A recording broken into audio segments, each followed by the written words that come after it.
एक शख्स है जो तकदीर लिखने का दावा कर रहा है। खुद की तदबीर पर बहुत यकीन है।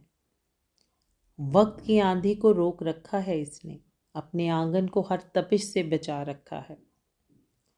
सायादार है खुद का और धूप में हर शजर है।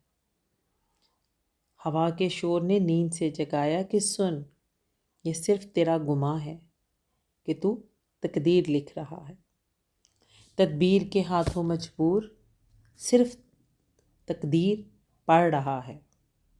ये साए धूप के और धूप वक्त की मोहताज और वक्त बेवफा, और तू मजबूर और ये मजबूरी तेरी अपनी ख्वाहिशों की।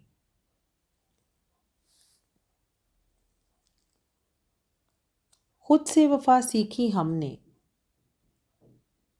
जब सब ने सबक सिखाया कि पढ़, सब अपनी अपनी झोली में अपने अपने सिक्के लिए बैठे हैं। तो तेरा वजूद क्यों बेखबर खुद से? खुद को खुद के हवाले ना कर, ये मुझे तुझ से बेखबर करके किसी और के दर पर फेंक देगा।